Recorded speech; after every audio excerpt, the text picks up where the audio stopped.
My name is Glenn Grunewald. I'm involved with the Freedom Bound Jail Ministry, which was started in July 2001. Started by Dave Allen, who was a chaplain in Guam. Came home on a leave and had a heart attack and was told by the medics not to go back because their medical was not good enough. He was working at Fitness Point and he was trying to get into jail, and he bumped into Father Lazar, and he just got a conversation, and he said, "I've been trying to become a chaplain. I can't get in there." Yeah. The next day, Father Lazar calls, and he says, "Meet me over there at the jail tomorrow. You're going to be a chaplain." So the next thing Dave does is comes to me and he says, "You're going to go with me next Wednesday." And I looked at him, "No, I'm not." But I went with him, scared, like every volunteer the first time. And one inmate showed up. Dave and I went in there and talked to him anyway.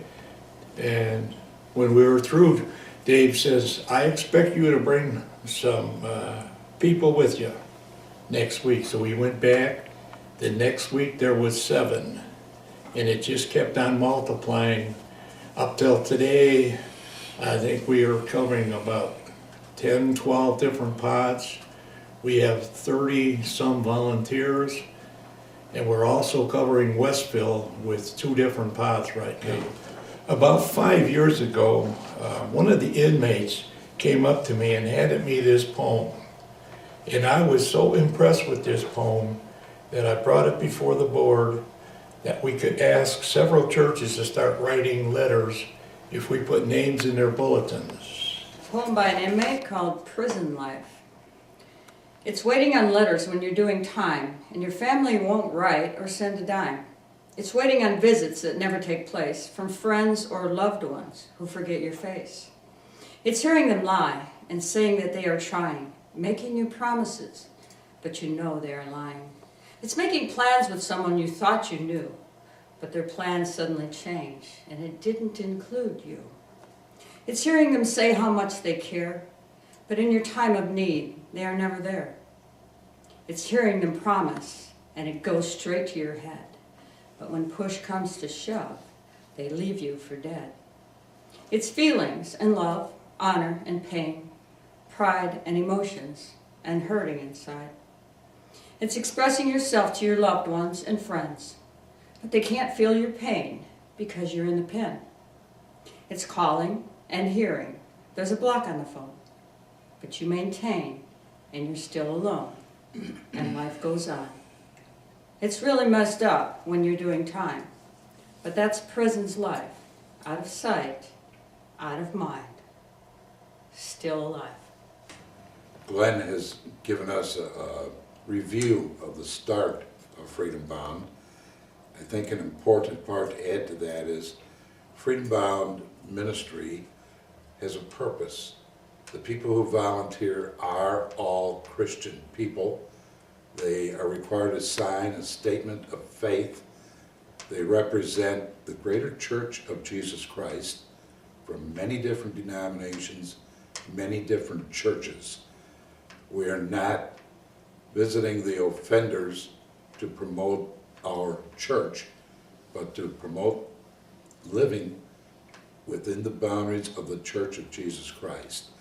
We have a business card which says, "For I know the plans I have for you, declares the Lord, plans to prosper you, not to harm you, plans to give you hope and a future." That's from Jeremiah 29, verse 11. And we often read that, and we say, "Now, guys, how are your plans? How you doing with those plans? Life pretty good? Do you say that everything's really great in your life and you want to continue that way?" And they all say, "No, not so hot." Now, my major experiences have been in the Westville prison. That's a state prison. Guys are there for a fairly long time. We conducted the class at 7 o'clock in the morning. It lasted for 2 hours, and once you signed up, you had to be there for 13 weeks unless the authorities told you you couldn't, or I told the authorities I don't want that person anymore. I'm trying to start these classes at the Kimbrough Center with mixed success. So I'm sitting there one night with nobody, and a guy comes running down the hall with a guard hollering at him, "Mr. Hank." I said, "Yeah." "Did you remember me?" I said, "Yeah, from Westville." He said, "I saw you through my window and I thought I gotta run down there and thank him. Man, I'm going to church now, I'm getting along with my girlfriend, I have a job." I said, "Hey, that's good news." And I said, "Thank you, God, you've revived my spirits and efforts," because it's kind of a thankless procedure at times, yet we are the people, and I would encourage you folks to volunteer. There's volunteering by praying, there's volunteering by mailing letters of encouragement. We provide you with the addresses. Not everybody can go to Westville, not everybody can go. So there's an opportunity to honor our God by serving Him in that way. Hi, I've been doing the women's chemical dependency classes about a year and a half now. So I'm a newbie to this. We use the same book that the men use, Christ-centered chemical dependency class, similar to AAs or NAs, but much more Christ-centered than theirs is. I think one of the main things that I get out of it is rarely, every once in a while, you'll have a woman that shows up for class and hardly ever says a word, and you don't really know where they stand or what they're feeling or if you're getting through to any of them. And then they're about to be released, maybe 2 months later, 6 weeks later, and out comes this testimony to the other women about how they've been saved and how their life has changed and how they're going to be different leaving this place. And I just go, "God, when did you do this?" Because I didn't realize it was going on. I'm sure you've had that too. I work with, there's 4 pods of women at the Lake County Jail, and we're trying to give chemical dependency classes to all of them. There's also a life skills class that goes on with other women running that. And these 4 pods, the main problem at the Lake County Jail is it's very fluid.